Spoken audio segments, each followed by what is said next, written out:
चलो भाई, हम लास्ट क्लास में जेनेटिक कोड की फीचर्स पढ़ रहे थे। और एक फीचर जो हम लोगों ने पिछली क्लास में कर लिया था वो ये है कि जेनेटिक कोड क्या होता है, triplet.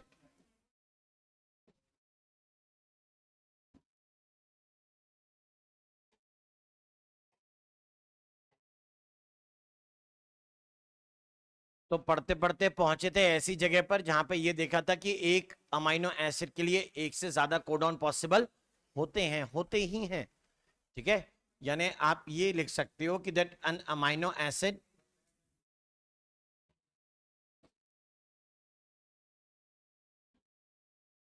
Can have multiple codons. Amino acid में मल्टीपल कोडॉन्स है। और कौन से मल्टीपल कोडॉन की बात कर रहे हैं? ऐसे नंबर कितने हो सकते हैं? 2, 3, 4 और समटाइम्स क्या हो सकता है? 6।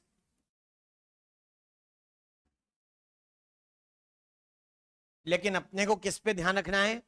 हमें ध्यान देना है जिनमें 2, 3 या 4 कोडॉन है। 6 वाले पर ध्यान छोड़ो, मतलब 6 वाले नहीं देखने, 4 और 2 वाले देखने, वो ज्यादा सही है। 2, 3, 4 वालों को देखो। तो कहते हैं amino acid can have multiple codons. अब अगर ऐसा है तो इसका मतलब कोई मुझसे ये चीज बोलता है अगर कि इन मल्टीपल कोडॉन्स के होने का क्या लाभ है वो पता नहीं है। अब जैसे अगर ऐसा कुछ हुआ तो किसी ने कहा कि मेरे पास एक पॉलीपेप्टाइड सीक्वेंस है, यानी अमाइनो एसिड का सीक्वेंस है, क्या तुम ये बता सकते हो कि उसके लिए एमआरएनए का सीक्वेंस क्या होगा? मैं कहता हूं नहीं बता सकता। क्यों? क्योंकि हमने जैसे पिछली क्लास में कुछ एग्जाम्पल पढ़े, उसी हिसाब से यहां पर हमने मार्क किए थे कुछ एग्जाम्पल्स, उन्हीं के हिसाब से ये देखते हैं। देखिए जरा, एक एग्जाम्पल ले रहा हूं मैं, वेलिन। वेलिन के लिए मेरे पास कोडॉन ये रहे, सब काय से चालू हो रहे? जी यू से। ठीक है, जी यू से स्टार्ट करते हैं। मैं लिखता हूं उसको G U, G U, G U और जी यू। ये 4 हैं, यू सी ए जी। ये वेलिन है। ठीक है, उसी तरीके से दूसरे एग्जाम्पल के बारे में बात करो। कोई दूसरा एग्जाम्पल ले लिया, कोई दूसरा एग्जाम्पल हम लोग ले लेते हैं, जैसे ल्यूसिन, सी यू है। ल्यूसिन के लिए सी यू है, LEU, C U, C U, C U, C U, U C A G. इतने पे क्यों रुके? आप एक काम करिए, आप इसी के जैसे कुछ और एग्जाम्पल को पढ़ते हैं जहां पर कोई केवल 2 ही होते हो। वैलिन लिखा है तो ग्लूटामिक एसिड भी लिख लो, GAA और GAG। ग्लूटामिक एसिड लिखता हूं GAG, GA, sorry, GAA, GAG।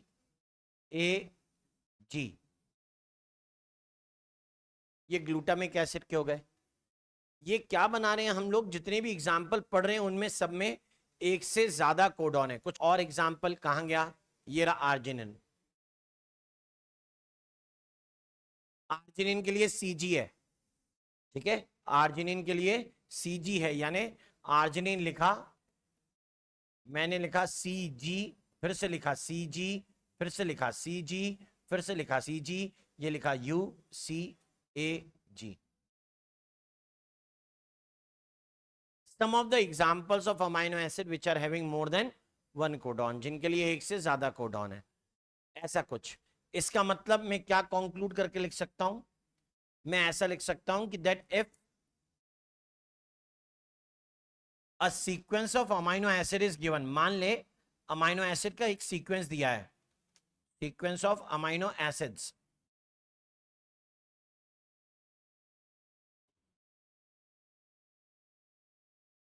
Is given. अगर अमाइनो एसिड के सीक्वेंस हमें दिया हुआ है, वो बोल रहे हैं,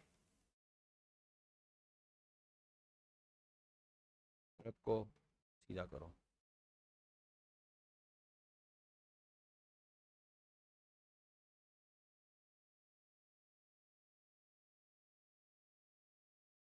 if a sequence of amino acids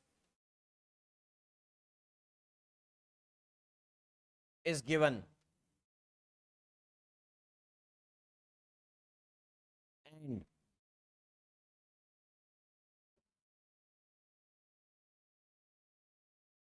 it is asked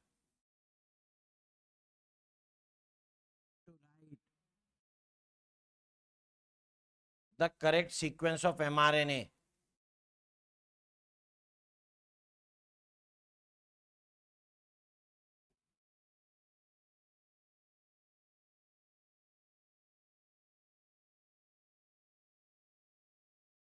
mRNA का करेक्ट सीक्वेंस लिखने को कह रहा है, तो हम लोग देंगे जवाब not possible.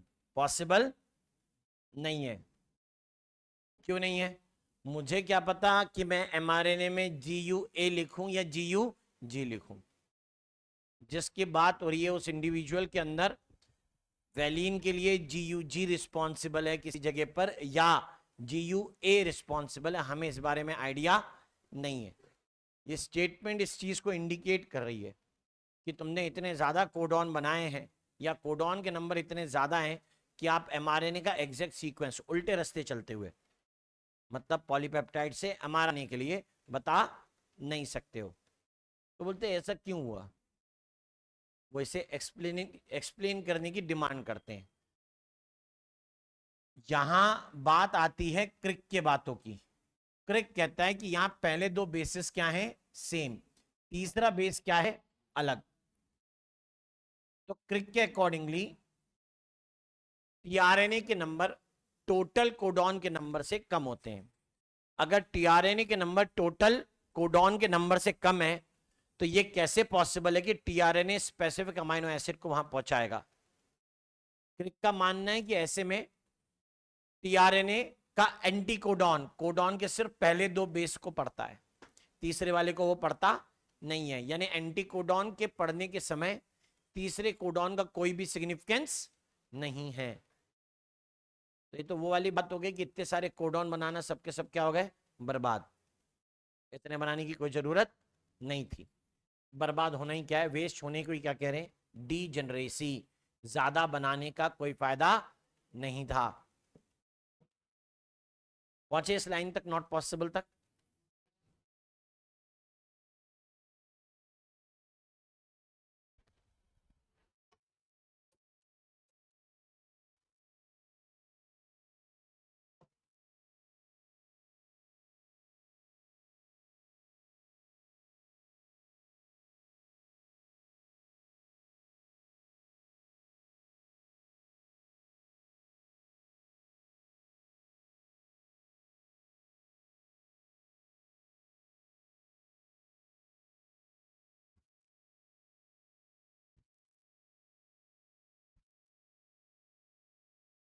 Done.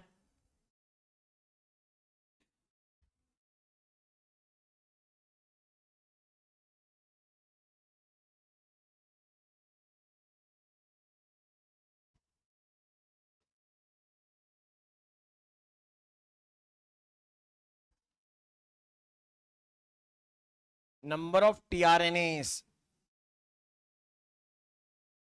are much less than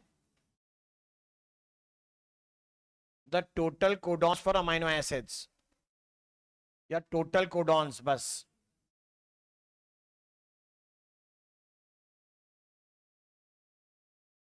Francis Crick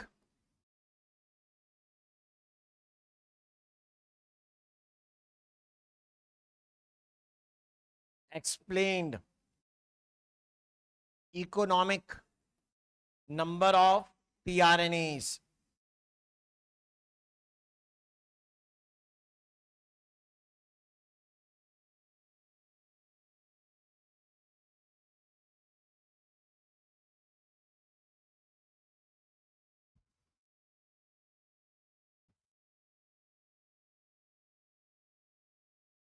as third base of codon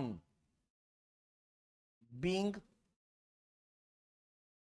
insignificant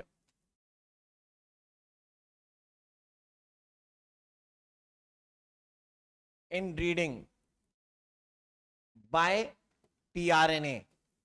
during translation. अच्छा जी, ट्रांसलेशन के टाइम तीसरा बेस किसी काम का नहीं है। कौन से बेस की बात लिखी मैंने? थर्ड।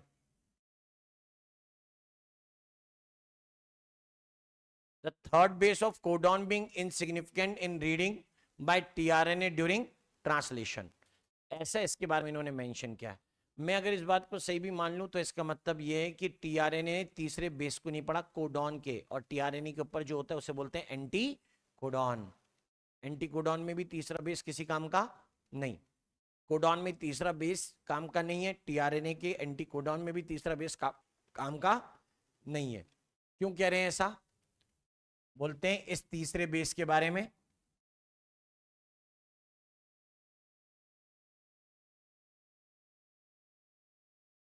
जो बदलता रहता है। मतलब क्या देखना है तुम्हें? कि आप जिसमें भी मल्टीपल कोडॉन है उसमें तीसरा बेस जो है वही चेंज हो रहा है। उसके पास वाइब्रेटिंग कैपेसिटी है, रिडंडेंसी है, या इसी को उन्होंने क्या लिखा है? वोबल बेस लिखा है। वोबली, वॉबली ब्रिज, झूलता हुआ झूला नहीं, झूलता हुआ ब्रिज, जो डगमगा रहा है ना वही, बदलता रहता है। मतलब इधर यहां ये, ठीक है, ये जो है ना ये तीसरे, इसके लिए बात देखो, ये सब के सब कैसे हैं? पहले दो सेम, ये तीसरा वाला क्या है? वोबल। और अगर क्लियरली समझना है ना तो ऐसे लिखना कि ये वाली साइड 5 होती है, ये वाली क्या होगी? 3। तो 3 वाली साइड पर जो है उसे वोबल बेस बोला है। वाइब्रेटिंग कैपेसिटी या रिडंडेंसी, वोबल बेस। इसलिए वो क्या कह रहे हैं?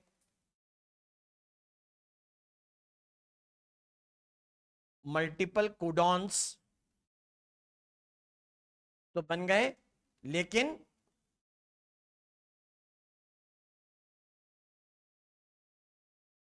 बट फर्स्ट 2 बेसिस कैसे होते हैं? सेम।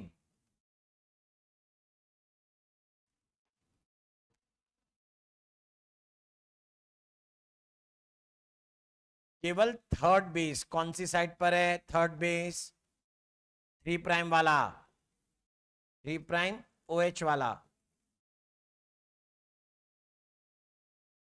चेंज होता है।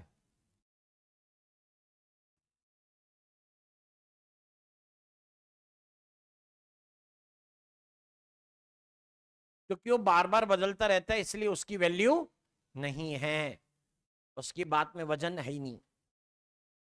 अगर मैं टीआरएनए बनाऊंगा बेटा, अगर मैं टीआरएनए बना दूं यहां, तो अपना ये लिखो, मैं टीआरएनए बनाता हूं तब पूरा स्ट्रक्चर तो नहीं बनाऊंगा इस बारी, कम से कम में काम चलाना है एक्चुअली, अंडरस्टैंडिंग भर के लिए चाहिए हमें।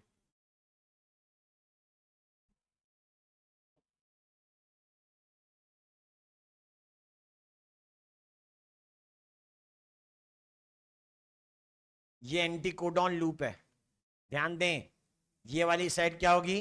3, ये क्या होगी? 5। नीचे एमआरएनए होगा, नीचे यहां एमआरएनए है।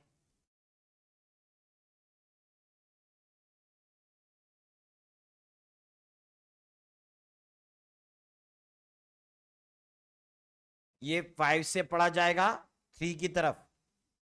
यहां मैंने लिख भी दिया, मान लीजिए मैंने लिख दिया इधर पे, पीछे वाले में से कोई एग्जांपल ल्यूसेन का ले ले, मैंने लिखा CUC, इसका एंटीकोडॉन बोल GA, शायद G होगा, लेकिन देख मेरा तरीका देखो मैं कैसे दिखा रहा हूं, ध्यान से सुनना। इस G ने इस C को पढ़ा, हाइड्रोजन बॉन्डिंग बनाने की कोशिश, कॉम्प्लीमेंट्री है, ठीक है।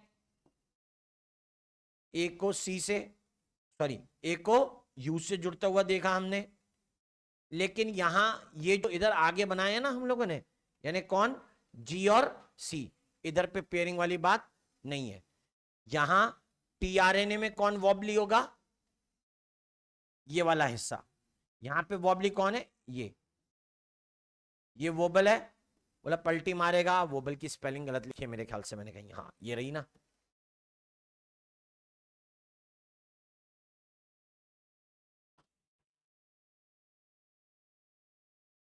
और यहां पे वोबल कौन होगा? तीसरे वाला।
तो ये भाई कंडीशन जो बदलता रहता है, vibrating capacity, redundancy, wobble base, इसी का नाम लिखा जाता है वोबल बेस हाइपोथेसिस।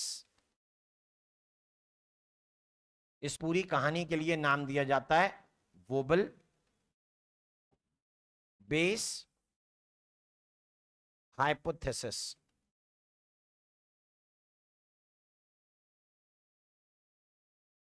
मतलब जब तीसरा बेस गिनती में है ही नहीं, तो इतने सारे कोडॉन बनाने का क्या लाभ?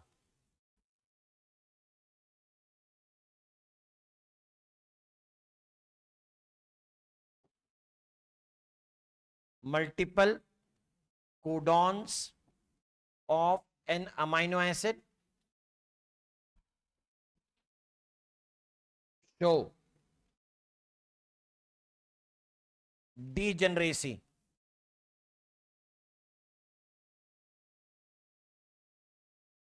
मतलब कोई ये कहे कि कोई बात नहीं, ज्यादा बना के रख लेते हैं, क्या पता मेहमान ज्यादा खाना खा लेंगे।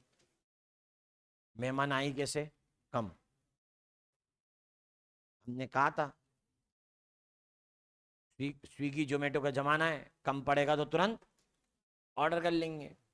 तुमने बेवजह में ज्यादा बना लिया है।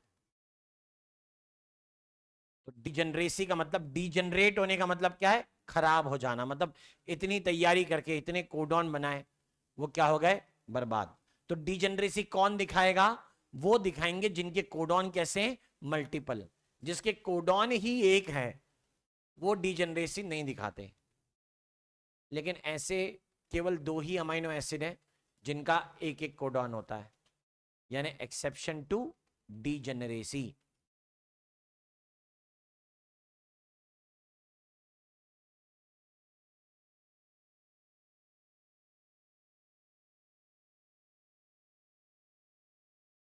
डन।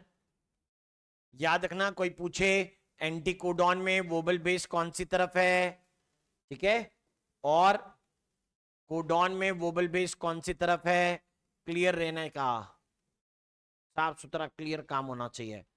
एंटी कोडॉन की जगह 5 और कोडॉन में वोबल की जगह है 3।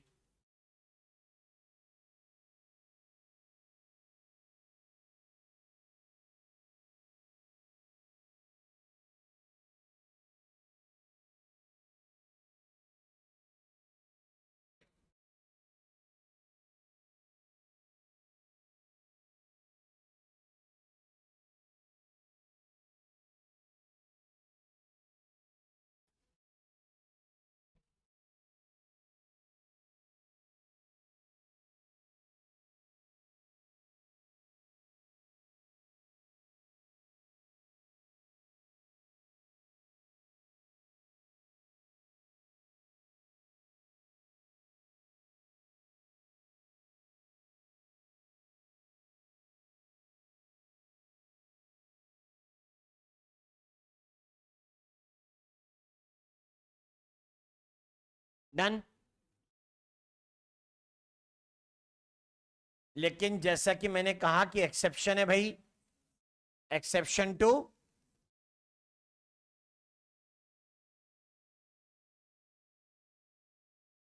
डीजेनरेसी,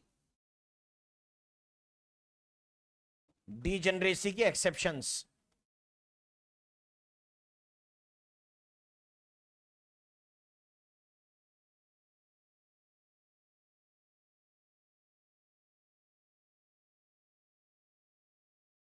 अब जैसे एक एग्जांपल जिसे मैं लिख रहा हूं, मिथ्योनीन।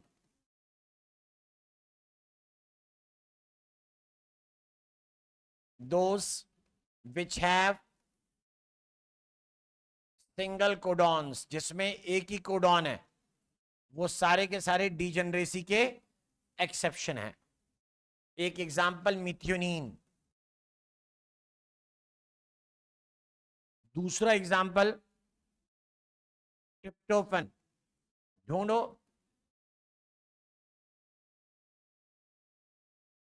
ये टीआरपी मुझे याद है, तुम्हें भी याद होने चाहिए। मिथ्योनीन का कोड AUG, ट्रिप्टोफन का कोडॉन UGG। दूसरा फीचर पढ़ा है, पहला ट्रिपलेट था, दूसरा डीजेनरेसी है, लेकिन डीजेनरेसी में क्या मिल रही है? एक्सेप्शन।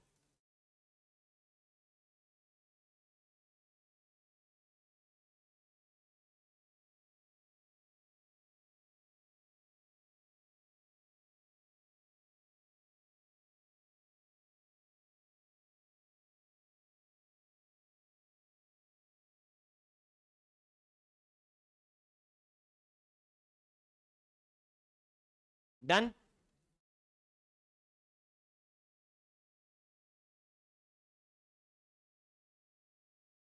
तो टीआरएनए के नंबर 64 से कम है, इस बात का एक बोल सकते हैं, बहुत एग्जैक्ट तो नहीं, बट एक रफली आइडिया लग चुका है।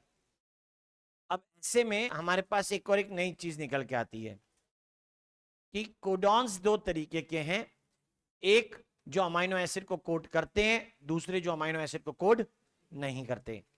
यानी जो अमाइनो एसिड को कोड नहीं करेगा, ऑब्वियसली उसके लिए टीआरएनए भी नहीं होता, एंटीकोडॉन नहीं होता, टीआरएनए भी नहीं होता। बातों बातों में एक वर्ड चला, genetic code is punctuation less, या फिर से लिखूं तो मैं कहूंगा genetic code is comma less. Comma, full stop, exclamation mark, question mark, कुछ भी चलता नहीं है। राइट, ऐसी कोई भी चीज नहीं चलती। जब हम जेनेटिक कोड लिखेंगे तो कंटिन्यूएशन में लिखेंगे, मैं बोलना चालू कर दूं, तुम लिखना चालू करो, वैसे AUGCCAGAU जो भी लिखना है कंटिन्यूएशन में, बिना कोई गैप के, बिना पैरा चेंज के। राइट, तो जेनेटिक कोड इज कोमालेस का मतलब होता है genetic code is written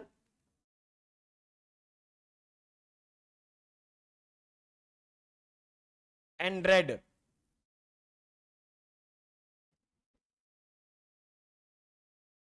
continuously, उसे लगातार लिखा और बोला जाता है, बीच में कोई गैप नहीं होता,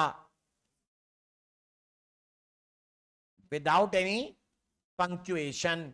ये जो हम पैरा का चेंज करना, फुल स्टॉप वगैरह लगाते हैं,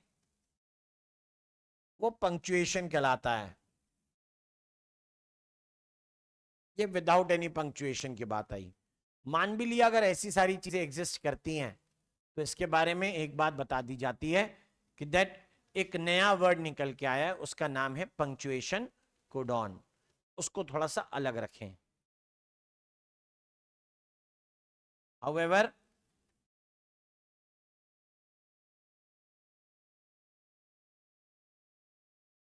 term punctuation codon is used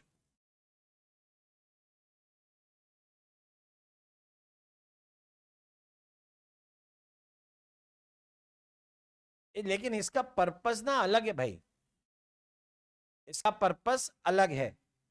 इसका पर्पस फुल स्टॉप कॉमा लगाना नहीं है, ये पंक्चुएशन कोडॉन का क्या मीनिंग है? ये बता रहा है कि एमआरएनए पर पॉलीपेप्टाइड का सिंथेसिस चालू कहां से होगा और खत्म कहां पर।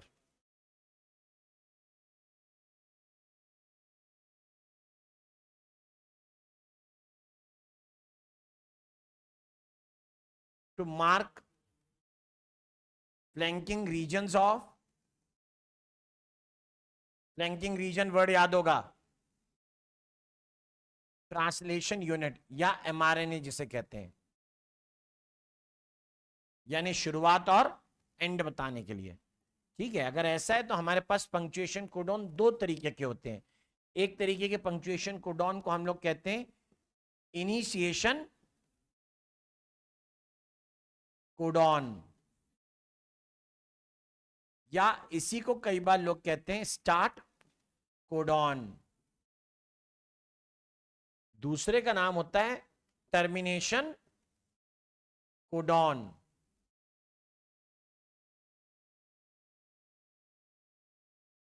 या इसको लिखते हैं हम लोग stop codon.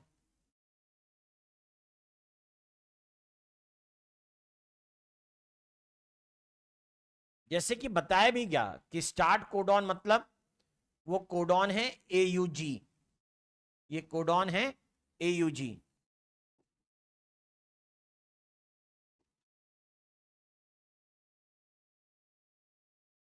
Marks the beginning of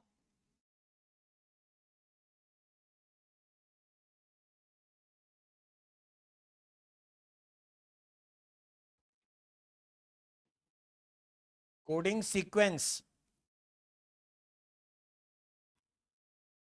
समझ गए? ठीक है, तो ये कहते हैं कि इसका एंटी कोडॉन होगा। बोलो क्या होगा इसका एंटी कोडॉन? बोलो 5 से 3 AUG, इसका एंटी कोडॉन क्या होगा? UAC 3 से 5। आई बात समझ में? ठीक है, coding sequence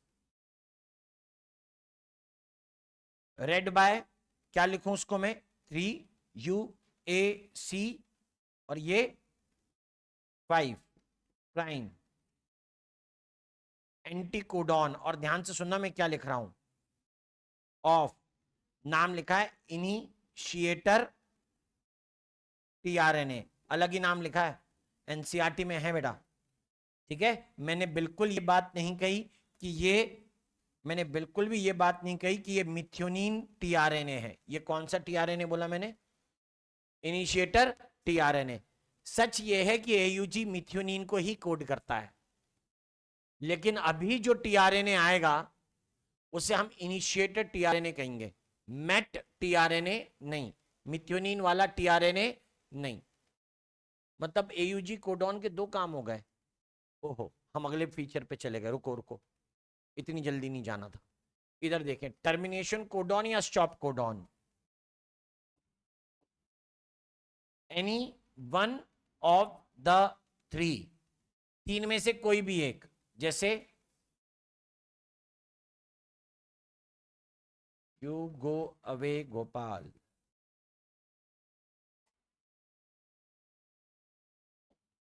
you are a चोर।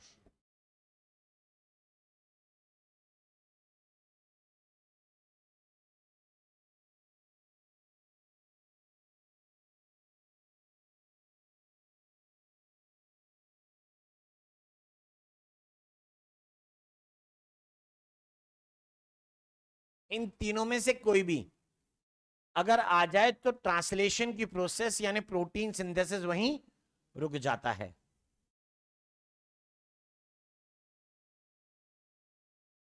कैन टर्मिनेट प्रोटीन सिंथेसिस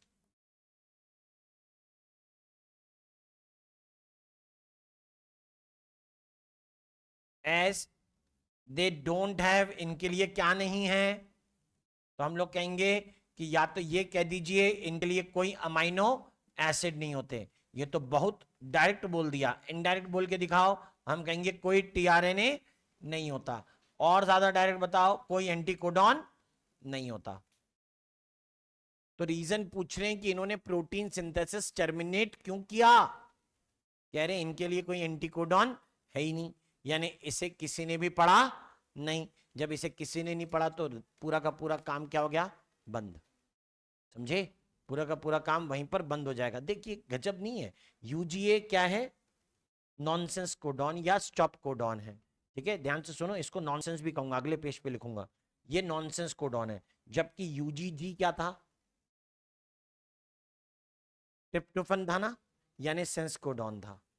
यानी कोडॉन दो तरीके हो गए, जिनके एंटी कोडॉन होते हैं, जिनके लिए टीआरएनए आता है अमाइनो एसिड लेकर, वो हो गए सेंस कोडॉन। जिनके लिए नहीं आता है वो क्या हो गए, नॉनसेंस कोडॉन। और नॉनसेंस कोडॉन ही स्टॉप कोडॉन है।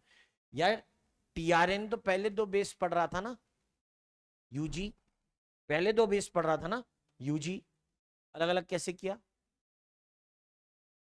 आई बात समझ में? कि क्रिक ने कहा था कि पहले दो बेस पढ़ते हैं, तीसरे वाले को पढ़ते नहीं है। तो इसका मतलब टीआरएनए ने कैसे पहचाना कि ये नॉनसेंस है? यूजी पढ़कर उसको क्या लाना चाहिए था, ट्रिप्टोफन, लाया नहीं। यहां ट्रिप्टोफन लाया, यहां क्यों नहीं चुप बैठ गया वो, कुछ तो गड़बड़ है। कहां है गड़बड़, ये है ना, ये गड़बड़, क्या लिखा है ये, अगर सब पर लगे तो क्या होती, थ्योरी। बात समझ में आई, इसलिए क्या रह गई, हाइपोथेसिस। लेकिन मान सम्मान रखना है, 6 बार नाम लिख लिया भाई साहब का हमने, ठीक है, तो आपके मान सम्मान में हमने मान ली थी हमने, ठीक है। ये नाम दिए गए हैं, ये कोई अमाइनो एसिड के नाम नहीं है जो लिखे हैं यहां पे, ओपल, ओकर, अंबर।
डन, हो गई कहानी।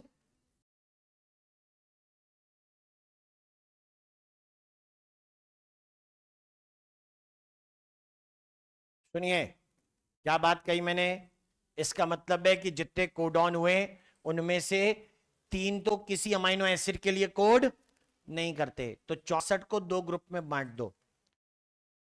64 कोडॉन्स मैंने टोटल बनाए थे, इन 64 कोडॉन्स को कितने ग्रुप में बांट दिया, 2। ये जो 2 ग्रुप होंगे, इनमें से एक ग्रुप होगा जो अमाइनो एसिड को कोड करता है, दूसरा कोड नहीं करता।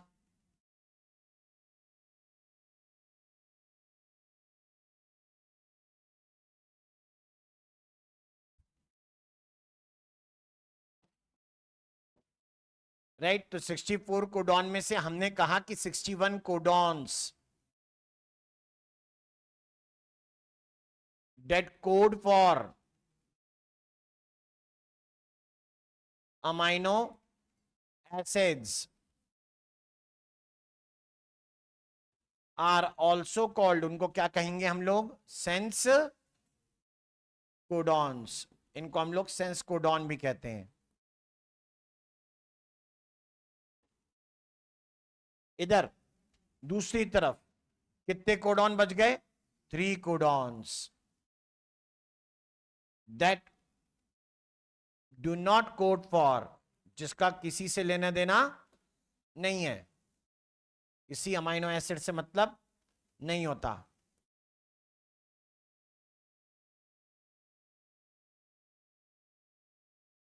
ऑल्सो कॉल्ड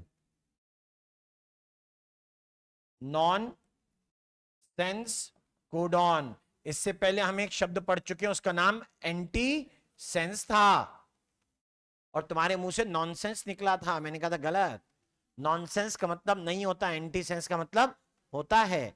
सेंस से कॉम्प्लीमेंट्री एंटी सेंस होता है, नॉनसेंस का कुछ भी कॉम्प्लीमेंट्री नहीं होता, याद रखेंगे। तो असर्शन रीजन का क्वेश्चन बन जाएगा, UAA, UGA, UAG are nonsense codon. Reason क्या लिखोगे? They don't have tRNA, they don't code for any amino acid, they don't have any anti codon. जो चाहे वो लिखो, 3 रीजन बन जाएंगे, मतलब तीनों का एक ही है। तो ले, बात तो वैसी क्लियर है, आइडिया तो हमें लग ही गया है कि कोडॉन एक्चुअली में नंबर में कितने होते हैं? कम। सॉरी, टीआरएनए एक्चुअली नंबर में क्या होंगे? कम। दिख ही रहा है ना, 64 की जरूरत तो नहीं है, 64 से कम। हालांकि क्रिक के हिसाब से 61 टीआरएनए भी नहीं होते, 61 से भी कम होंगे। एसर्शन का तुम लोग कहीं गलती से ये कहने तो नहीं गए कि जो AITS 0 है उसे हम ऑफलाइन देना चाहते हैं? ख्याल भी मत लाना।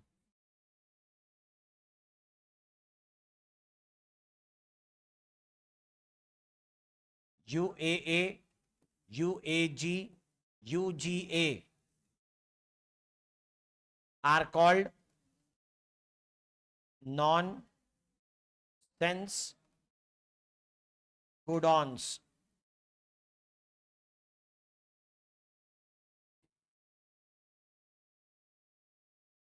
Reason: UAA, UAG, UGA do not code for any। कितना आसान है।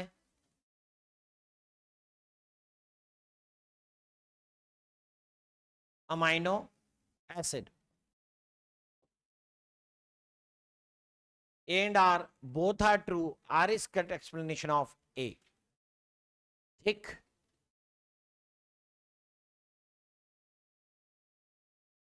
यानी अब से तुम कितने कोडॉन पे ध्यान देना? 61 पे।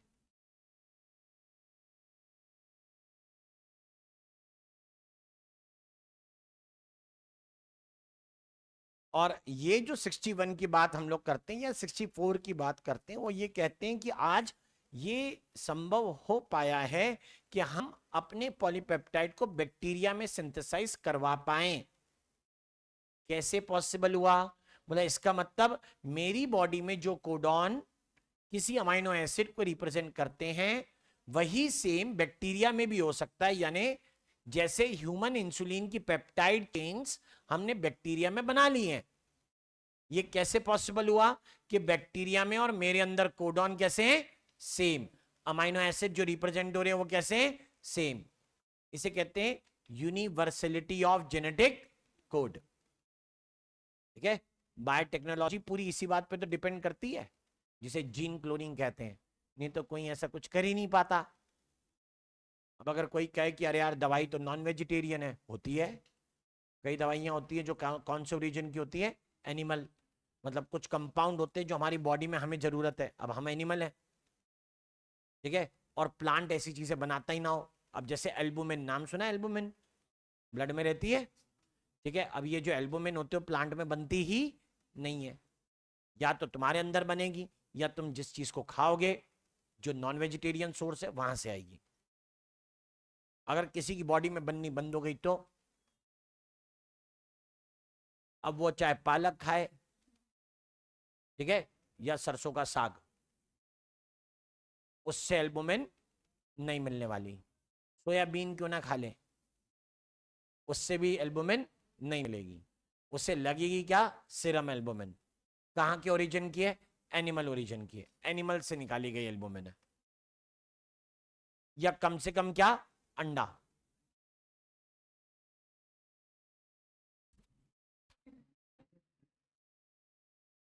क्या करें? We have to find certain alternative to this. क्यों? क्योंकि एनिमल से भी तो निकालना एक महंगा काम है ना। ठीक है, एक तरफ लोग बोल रहे हैं नहीं नहीं, एनिमल को मारना नहीं, उनको खाना नहीं, ऐसा, और ऊपर से बोल रहे नहीं हम उनमें से तो खून निचोड़ेंगे हम। सीरम एल्बुमिन का मतलब हुआ जो काय से निकली है, ब्लड से। तुमने उसका खून चूस लिया, वो क्या जिंदा बचेगा? फिर लोग बोलते जब खून चूस ही लिया है तो मांस भी नोच लो, सीधी बात। तो इसलिए हम कहते हैं कि क्या ये एनिमल ओरिजिन के प्रोटीन प्लांट में बन सकते हैं? आंसर आया हाँ, बन सकते हैं। जेनेटिक इंजीनियरिंग ने इस चीज को पॉसिबल कर दिया है। अगर ऐसा पॉसिबल कर दिया है तो इसका मतलब क्यों पॉसिबल हुआ ये? क्योंकि जो जीन हमारे अंदर है और उसने जो आरएनए बनाया है, वो कोडॉन जो आरएनए पर है वही कोडॉन अमाइनो एसिड सेम का सेम प्रोकैरियोट में भी होता है, प्लांट में भी वही होता है, अलग नहीं है। क्लियर? पूरे लिविंग वर्ल्ड में कोडॉन कैसे हैं? सेम। उनसे रिप्रेजेंट होने वाले अमाइनो एसिड कैसे? सेम, लगभग सेम। कुछ जगह एक्सेप्शन है तो उसको हम लोग देख लेंगे, उनको इस्तेमाल में नहीं लेंगे। तो अगला करेक्टर यही आएगा जिसे कहते हैं genetic code is almost universal. हम पहले एप्लीकेशन लिखेंगे, उसके बाद आगे बढ़ते हैं कि एप्लीकेशन क्या है। एप्लीकेशन जैसे पहले लिखा था ना कि आरएनए के सीक्वेंस को नहीं बता पा रहे हैं, उस तरीके की लाइन लिखी है, वैसे इसके लिए एक लिख रहे हैं, synthesis of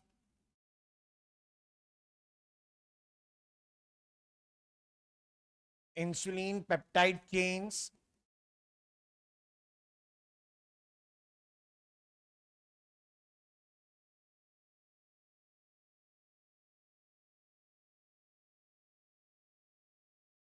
from human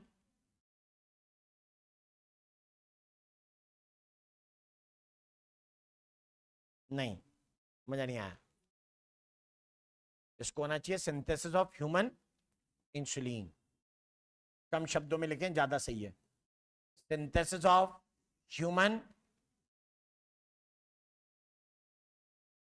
insulin is possible in bacteria. कैसे ये पॉसिबल हो गया? कैसे पॉसिबल हो गया? तो उसका रीजन अब हम लिखेंगे।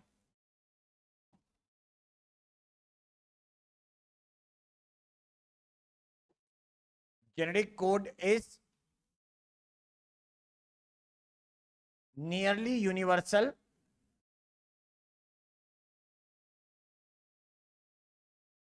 इन द लिविंग वर्ल्ड, पूरे लिविंग वर्ल्ड के लिए।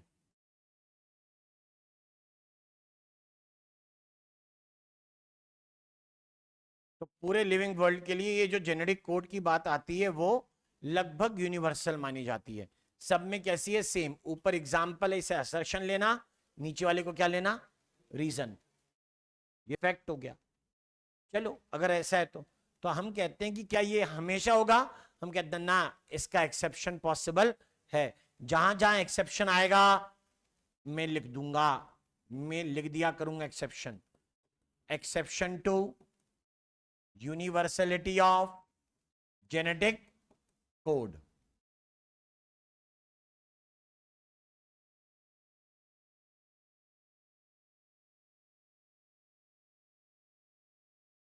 सो कॉल्ड यू जी, जी लिख रहा हूं एक जगह और एक लिख रहा हूं यू जी ए, ये दो कोडॉन है बेटा।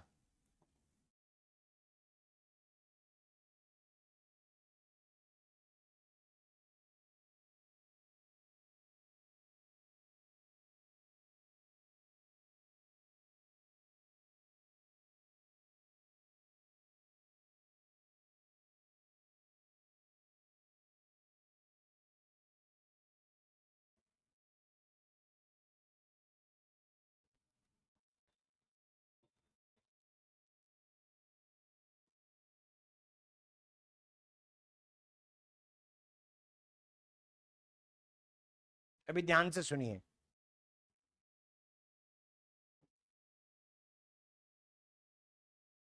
अब एक्सेप्शन है ना, तो सब में थोड़ा ना होगी। इन मोस्ट ऑर्गेनिजम्स, ज्यादातर ऑर्गेनिजम्स में। इन यीस्ट, एक मिनट, इन certain वैसे ऐसे नहीं, in mitochondria of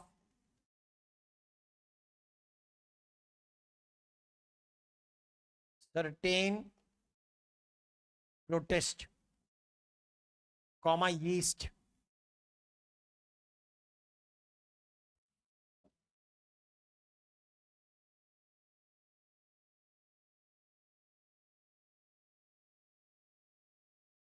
hmm,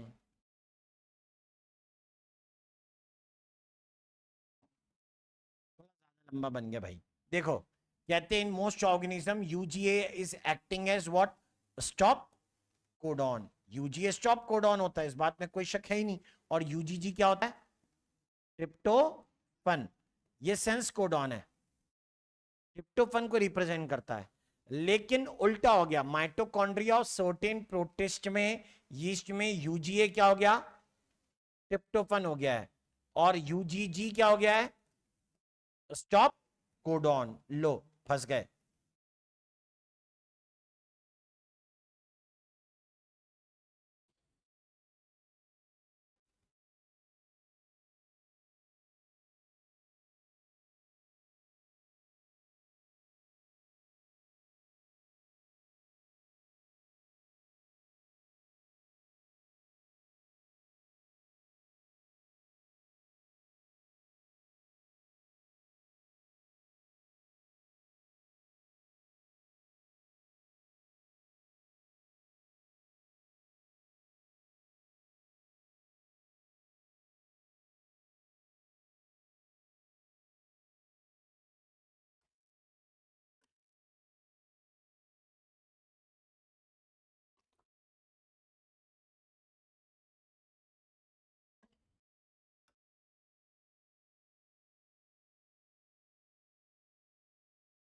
done.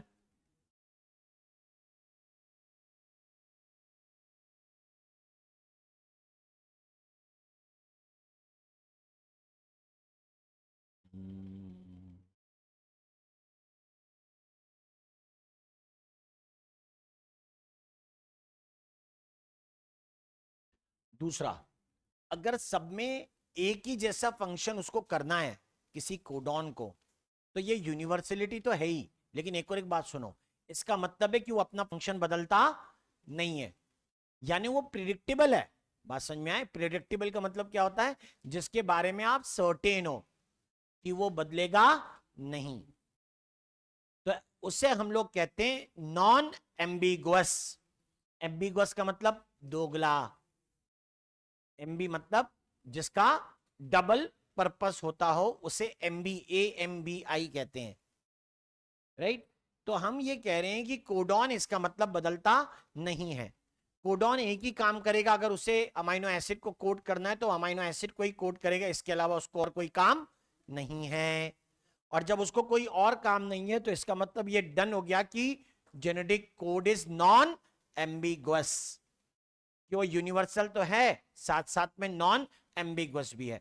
यानी यूजीजी अगर ट्रिप्टोफन को कोड करेगा तो ट्रिप्टोफन को ही कोड करेगा, किसी और को नहीं। बोला एक अमाइनो एसिड के लिए एक से ज्यादा कोडॉन होते हो, लेकिन कोडॉन बंधा है, वो केवल एक ही अमाइनो एसिड को प्रेजेंट करेगा, एक से ज्यादा को नहीं।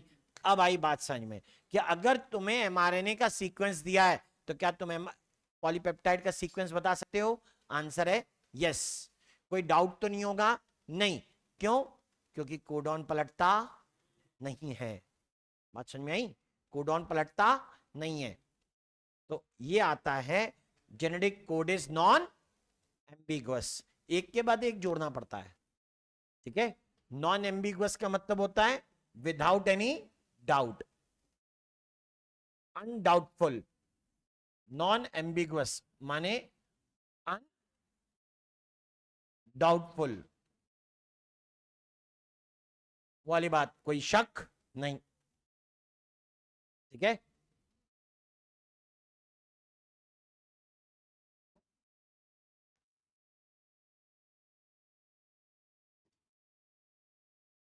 अमाइनो एसिड सीक्वेंस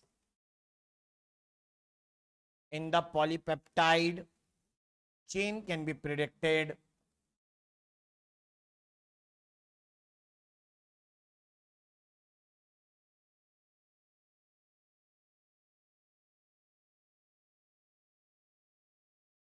ठीक है, amino acid sequence in the polypeptide chain can be predicted कब, where, wait, if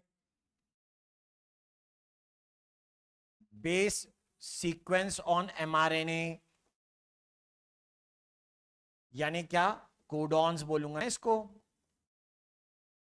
genetic code बोलूंगा, इज गिवन, बिना किसी शर्त के। मेरे पास तो 3 जबरदस्त वाले मैच द कॉलम बन गए।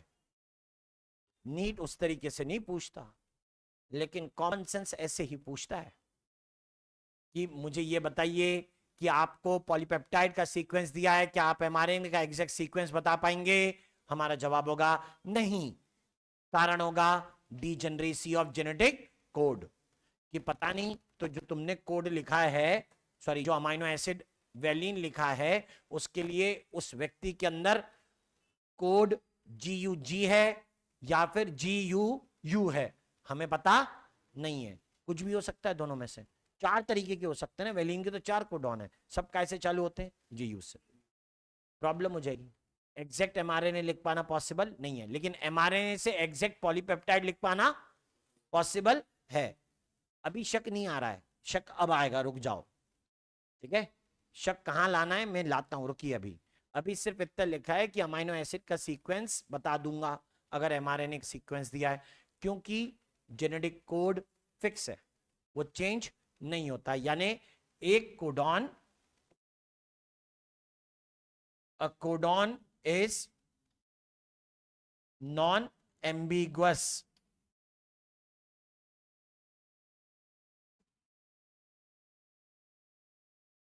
और ऑलवेज कोड, या कहते हैं और कोड फॉर 1 अमाइनो एसिड, सिर्फ एक अमाइनो एसिड के लिए ही कोड करता है, एक से ज्यादा के लिए कोड नहीं करता। ठीक है, मान लिया। अब फंस गए, हमने अलग अलग पॉलीपेप्टाइड चेन पढ़ी, बताओ कहां, सिकल सेल एनीमिया याद आया, वहां उस पॉलीपेप्टाइड चेन में मैंने तो 1 2 3 4 5 और छठे पे नाम लिखा था वैलिन या ग्लूटामिक एसिड, लेकिन एनसीईआरटी वाले ने अमाइनो एसिड लिखे हैं। ठीक है, एनसीईआरटी ने जब अमाइनो एसिड लिखे तो उसने पहला अमाइनो एसिड मिथियोनिन नहीं लिखा, शायद हिस्टीडीन है, पहला मिथियोनिन नहीं है। और मैं कह रहा हूं पहला कोडॉन कौन होता है, AUG। इस हिसाब से हर पॉलीपेप्टाइड में पहला अमाइनो एसिड कौन होना चाहिए? अरे पहला कोडॉन अगर AUG है तो पहला अमाइनो एसिड कौन होना चाहिए? मिथियोनिन। मैं कह रहा हूं नहीं है, होना तो चाहिए था। इसका मतलब AUG एक से ज्यादा काम करता है। अगर चेन की शुरू में आए तो शायद मिथियोनिन को कोड नहीं करता, तब वो क्या आ रहा था, याद आया, इनिशिएटर tRNA था। ठीक है, लेकिन अगर AUG चेन के बीच में आए तब वो किसको कोड करेगा? सिर्फ मिथियोनिन को। शुरू में आए तो बोलेगा यहां से चेन चालू करनी है, बीच में आए तो बोले यहां मिथियोनिन को लगाना है। आई बात समझ में? मैं मना नहीं करता, पहला कोडॉन AUG है तो आएगा तो मिथियोनिन, लेकिन जो उसे लेकर आएगा ना, जो tRNA, वो मेट tRNA नहीं कहलाता, उसका नाम होता है इनिशिएटर tRNA। क्लियर? उसे क्या बोलते हैं? इनिशिएटेड tRNA बोलते हैं। बड़ा अच्छा लिखा है एनसीईआरटी में इसके बारे में, लेकिन इतना कम जगह पे लिखा हुआ है, इतनी छोटी जगह पे कि बच्चे उसको क्या कर देते हैं, इग्नोर। मतलब मिथियोनिन के लिए एक नहीं, 2 tRNA है, जबकि कोडॉन कितना है? वाह वाह रे क्रिक भैया कह रहा था कि tRNA के नंबर कैसे होते हैं? कम होते हैं। यहां मिथियोनिन खुद एक है, कोडॉन उसका एक है, लेकिन tRNA क्या है? शायद एक से ज्यादा।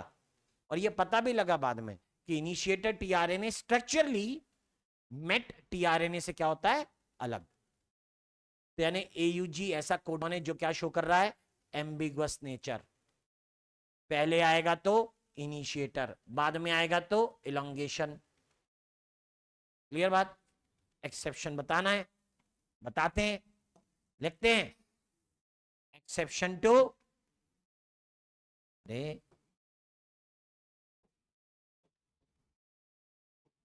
Non ambiguity. कौन सा कोडॉन? AUG।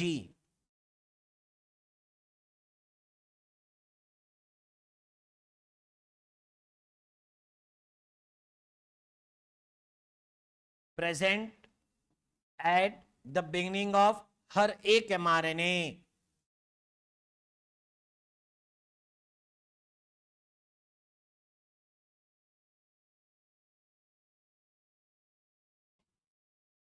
राइट, और इसे कौन पहचान रहा है यहां पे? Recognised by initiator tRNA. जब इसे इनिशिएटर टीआरएनए पहचानेगा तो बोलेंगे किसकी तरह पहचानता है? As start codon. काम चालू करिए। अगर ये शुरू में हुआ, इनिशिएटर टीआरएनए आया, तब ये क्या है? स्टार्ट कोडॉन है, तब ये स्टार्ट कोडॉन है। दूसरा बोलते हैं व्हेन प्रेजेंट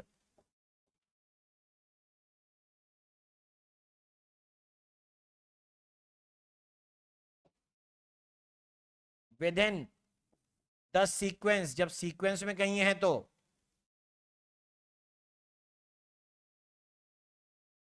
देन एवरी, एक minute, then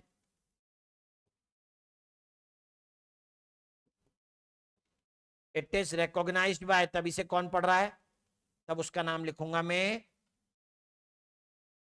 met tRNA, comma acting as codon for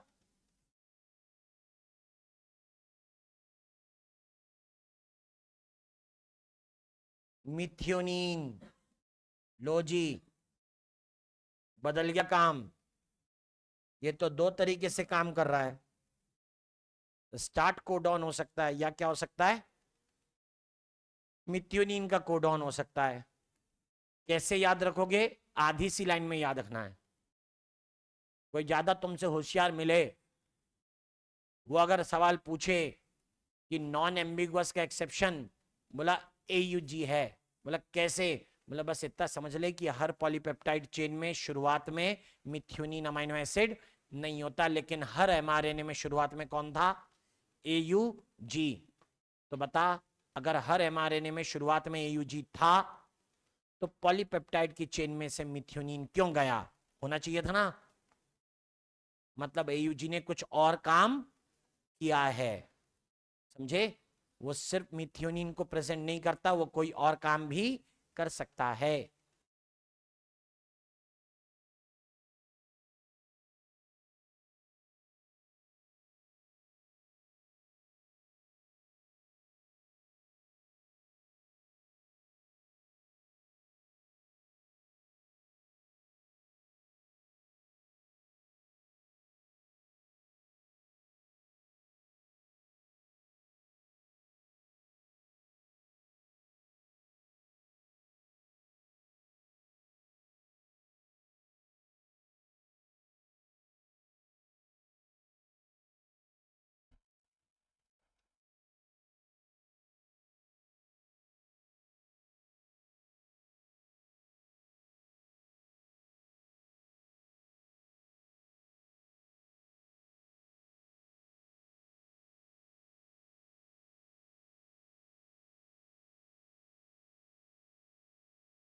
done.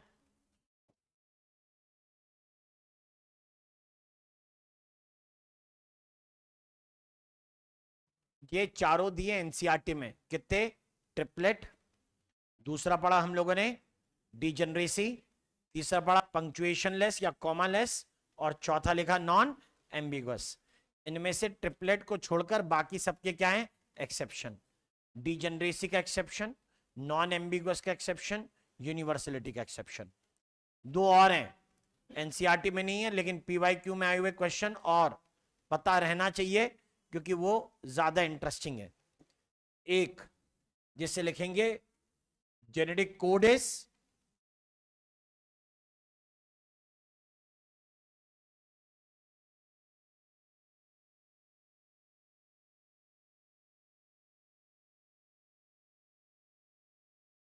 Non overlapping, genetic code overlap नहीं करता।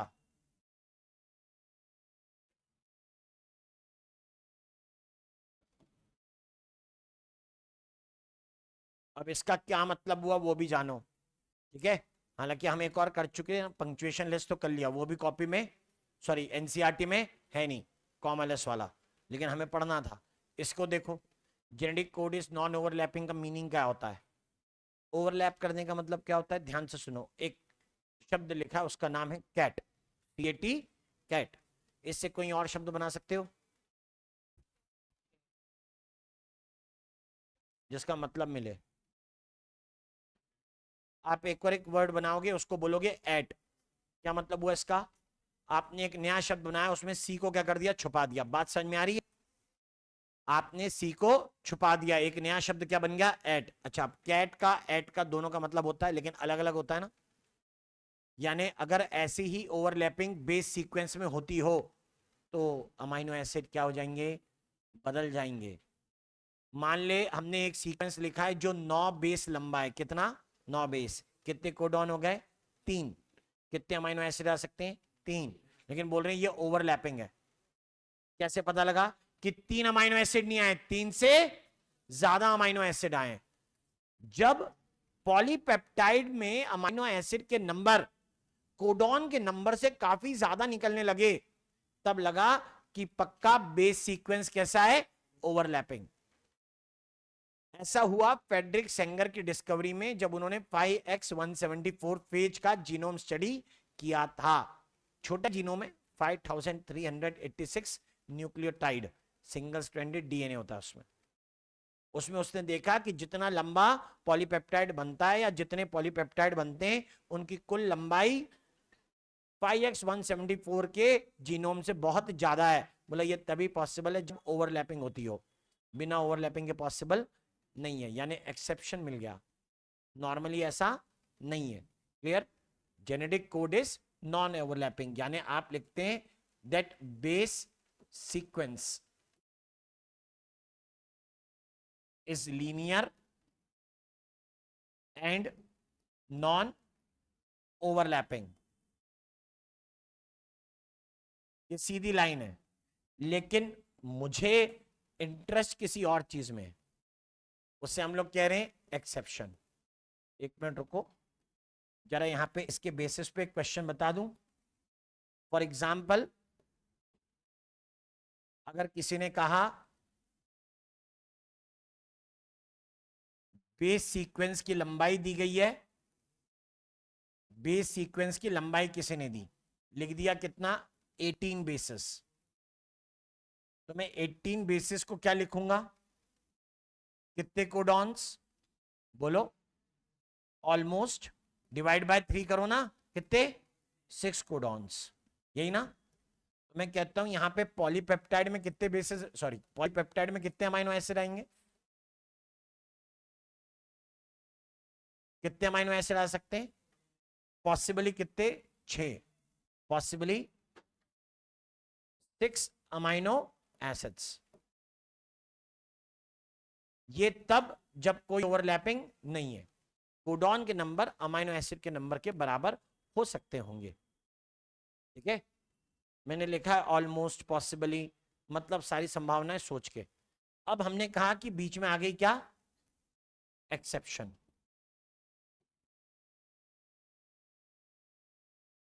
Exception to non overlapping.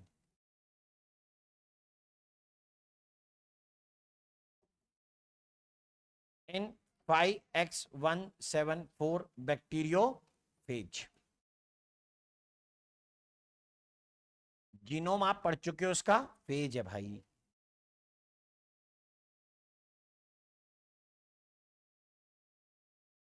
Single stranded DNA, एक मिनट, सिंगल स्ट्रैंडेड DNA है, that is 5386 nucleotides long.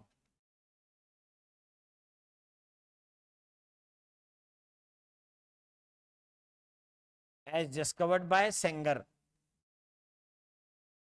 Sengar बड़े आदमी है भाई, 2 2 बार Nobel prize मिला इनको, लेकिन हम एक ही बार नाम पढ़ते हैं। हम 2 बार पढ़ लेंगे एक्चुअली, आगे ह्यूमन जीनोम प्रोजेक्ट में भी आ जाएगा। As discovered by Frederick Sengar.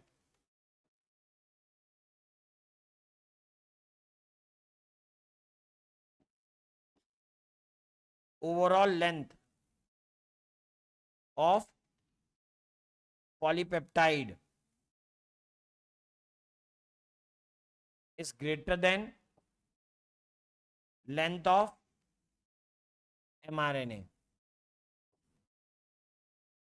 ये कब पॉसिबल है? जब क्या होती हो? ओवरलैपिंग। सीखोगे? इधर देख, अगर नॉनसेंस कोडॉन आ गया तो रुक जाना, ठीक है? अगर नॉनसेंस कोडॉन आए तो रुक जाइएगा, ध्यान से देखो। एग्जाम्पल लिया मैंने, लिखा U G G A A U G G A A G U G U G C A. ध्यान से देखो भाई, हमने कहा कोडॉन गिनना चालू करो। ये हो गया एक, ये हो गया दो, ये हो गया तीन। बोलो कितने अमाइनो एसिड आएंगे? तीन आएंगे। बात क्लियर है? ओवरलैप करो, करिए ओवरलैप, ढक दीजिए, एक को ढक दीजिए किससे? यू से। क्या आ गया? यू जी जी होता है ना कुछ, क्या ट्रिप्टोफन होता है? तो ये हो गया एक और अमाइनो एसिड। फिर उसके बाद आ गया ए ए जी, फिर आ गया यू जी सी, तीन और बढ़ गए। पहले सिर्फ तीन अमाइनो एसिड आने थे चेन में, लेकिन अभी कितने आ रहे हैं? छह। अभी तो रुको, सबर करो, देखो जरा इधर क्या है। अब हमने यू को ढक दिया तो क्या चालू होगा? बोलो जी जी ए, फिर क्या आएगा? ए जी यू, फिर क्या आएगा? जी सी ए। कितने हो गए? और तीन, कितने हो गए टोटल? 9। अब मत गिनना, क्यों? क्योंकि अब ए यू जी पूरा का पूरा ढकेगा ना, तो जी जी जी ए तो पहले से ही था। कहां तीन और कहां 9? आई बात समझ में? ओवरलैपिंग का नतीजा ये। अगर ओवरलैप करते टाइम कहीं नॉनसेंस या स्टॉप कोडॉन बन जाता तो प्रोसेस आगे नहीं चलती। यहां 9 अमाइनो एसिड को कोड किया जा सकता है। चल दूसरा एग्जांपल देता हूं, ये तुम करोगे।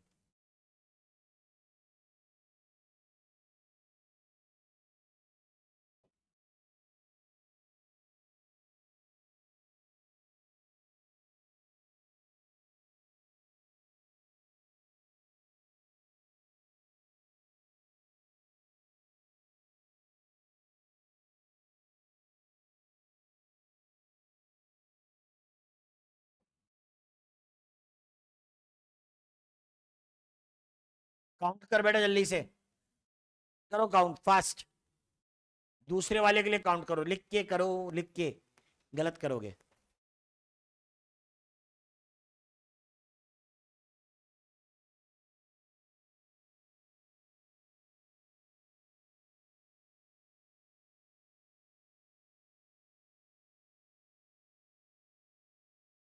कितने आए? क्या? ए सी you ji A ji C ए सी, कितने हो गए? तीन। फिर से अब की बार सी you ji A ji C ए सी अकेला बच्चा, कुछ नहीं आएगा। कितने हो गए? दो।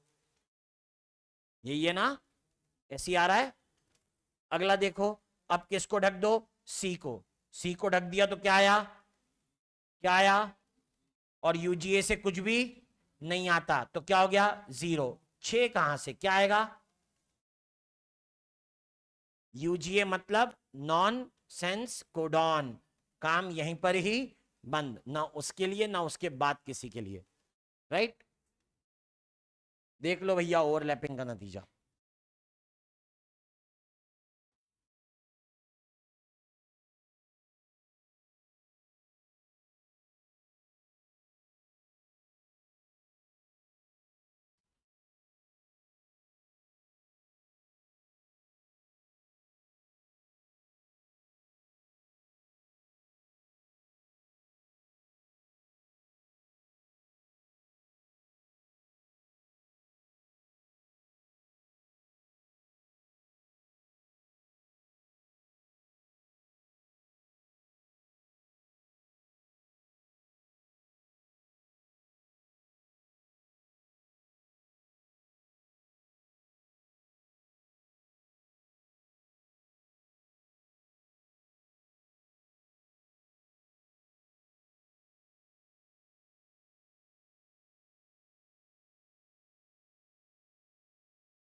डन। लो भैया, which one of the following is the starter codon, बोलिए बोलिए। AU G, option number A. दूसरा देखिए, which of the following feature genetic code does allow bacteria to produce human insulin by recombinant DNA technology. कौन सा feature? Universality. किधर? C. Under which of the following condition will there be no change in the reading frame of following mRNA? रुक जा, ये mutation का question है। From the following identify the correct combination of salient feature of genetic code. Genetic code के सही feature ढूंढिए भैया। Universal होता है लगभग, नॉन एम्बिगुअस होता है लगभग, ओवरलैपिंग नहीं होता, ए आंसर नहीं है। डीजेनरेट होता है मोस्टली, ओवरलैपिंग नहीं, कोमालेस यस, यूनिवर्सल एम्बिगुअस गलत, नॉन एम्बिगुअस, डीजेनरेट यस। इसका मतलब है आखिरी आंसर होगा, सारे सही चाहिए ना मुझे। Non ambiguous, non overlapping, degenerate, answer क्या है? डी। बता कहां है किताब में ये, कहां है किताब में ये? ऑप्शन में दे दिए ले, और वो भी वो ऑप्शन दे रहा है सही जिसके अंदर नॉन ओवरलैपिंग एनसीईआरटी में मेंशन नहीं है। चलो ठीक है, देखेंगे। The codon AUG codes for methionine, यहां तक की बात कैसी है? सही। पहले क्या फिनाइल, अरे ना भाई भाई, सिर्फ क्या है? मिथ्योनिन। फिनाइल के लिए तो यू या जी यही होते हैं ना, तो ये हो गया false. AAA and AAG both codes for the amino acid lysine, ये बात कैसी हो गई? ट्रू। चल टेबल देख, देख देख, लाइसिन अभी तो लिखा था यार, वैसे मैंने बोर्ड पे लिखा था ना अभी, लाइसिन नहीं लिखा था, सॉरी ल्यूसिन लिखा था मैंने। ये रहा लाइसिन, इधर है, ये रहा।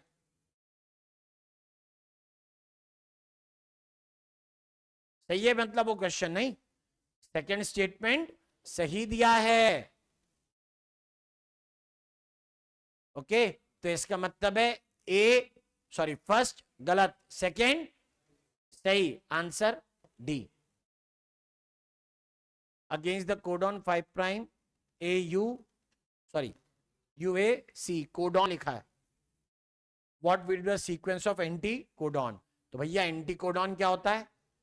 3 और 5। यू के लिए ए के लिए यू, सी के लिए जी। ढूंढ भैया, 3 से 5 ढूंढो, 3 से 5। बच्चा ज्यादा तेज, क्या आंसर लगा देगा? 50 नहीं 90% जनता क्या लगाएगी? फर्स्ट। गलत है, क्यों?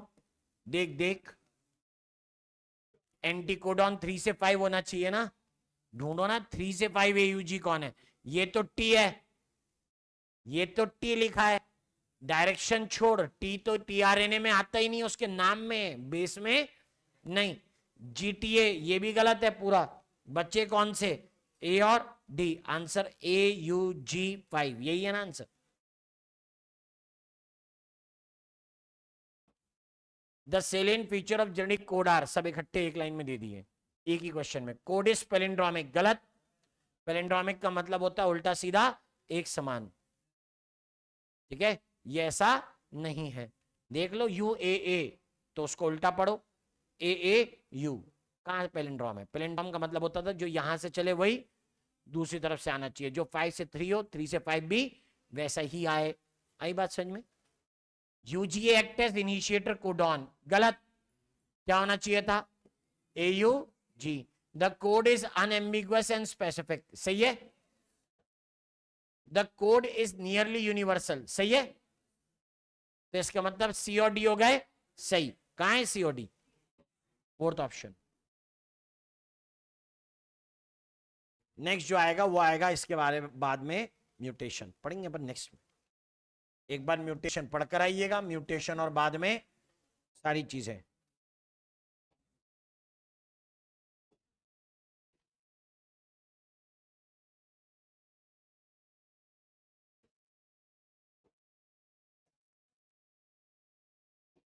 Check, thank you. क्या? हाँ बस योजना तो यही बना रहा हूं। कौन सा नंबर था?